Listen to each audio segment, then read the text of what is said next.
Hello, and welcome to a quick video on how to use Curriculog, the website we are now using at SUNY Delhi to make any curricular changes. To get started, you will need to go to delhi.curriculog.com, though there is a link to it right on the Curriculum Committee webpage. When you go to this site, you get to a splash page as shown here. And to get into anything, you'll just have to click the login, which will use the Delhi single sign-on. I've already signed on, so I can skip that step. I'm going to kind of jump and forth between the main page and a training site where I have a few more proposals because right now there are none here due to the fact that we haven't launched this yet as recording this video. Um, when you go though in, what you'll find is 4 tabs. My tasks will show proposals that are waiting on you to either approve or vote on depending on your status. My proposal shows all the proposals you created that are presently active. In white means they're launched, in gray means you haven't launched them yet. Of note, this only shows currently active. If you would like to see completed, you can do that by going into Advanced Filter. All proposals show all the proposals currently active, made by anyone. Um, of note that this might end up being a lot here at any given time. If there is a proposal you did not launch that you would like to keep track of, you can click this little tab next to it to put Watch Proposal, and that'll make it show up on your watch list. You can also message the creator of the proposal by hitting the little envelope, or hit this and do View Summary, which will just give a quick short version of it on the side. To actually open the proposal, you'll just click on the proposal itself. Now to create a new proposal, and I'll go back to our main site for this, you'll go in and on any of the tabs will be a new proposal button. When you click that, you will find all the forms. This consists of course change, course delete, course new, program change, program delete, program new, micro-credential change, and micro-credential new. You'll see that the years are in front of these.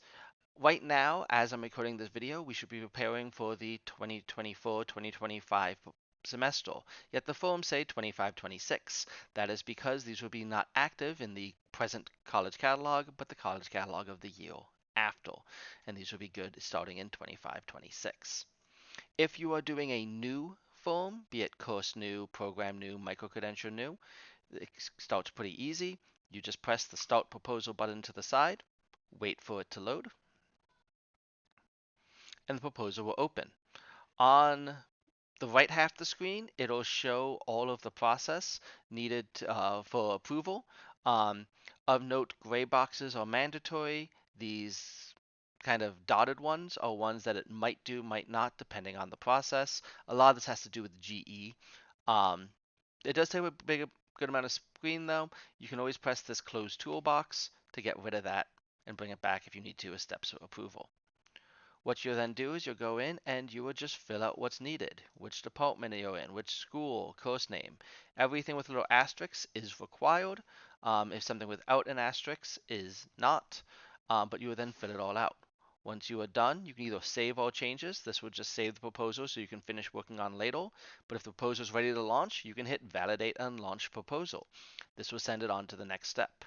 Of note, if I try to validate this proposal, it's going to tell me that it won't.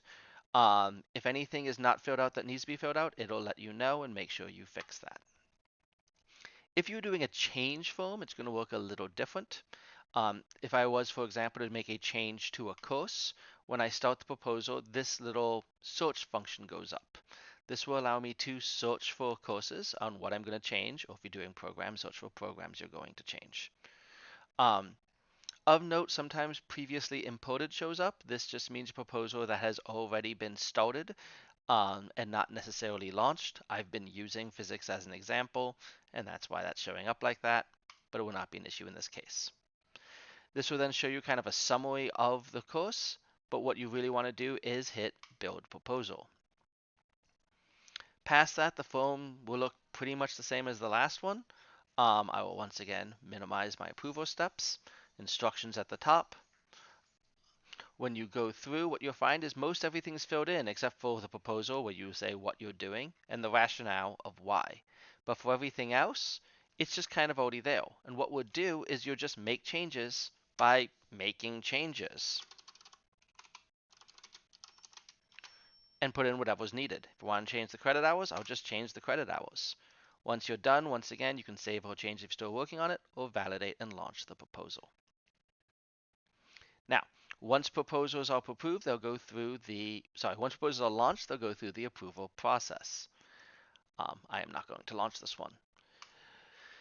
For approving of proposals, what's going to happen is you can, if you go back to my tasks, you can bulk approve proposals by clicking them all and hitting approve selected, though I recommend you look at the proposals you are looking at. If you are just a member of a group, such as if it goes to the School of Nursing, Arts, and Sciences, and I'm just a member of that, I can go and vote and say if I think it should approve or denied, or if you are the person who actually has the final say, such as a chair of a committee or a dean or a program director, you can still go through and give your opinion. To do that, you will enter the proposal and take a look at it. Of note, if it's a new program, new course, so just everything will be new. If it's a change, by default, it's not immediately obvious what changed and what didn't. But if you go to the tracking, you can hit show current with markup, and that'll show you what changed. That I added that writing, but from this one I went through and I put a K for Carnegie units. But you actually go through and see what changed. You can then decide by going to, and this is on the discussion tab, I should say, by going to the decisions tab, and you can approve or reject. Of note, if you approve, it goes to the next step. If you reject, it'll always go back to the initial person. But I can approve this, and now it's moved on. I'm going to do some separate videos on some of the forms in general, but that should hopefully get you started. Thank you. Have a good day.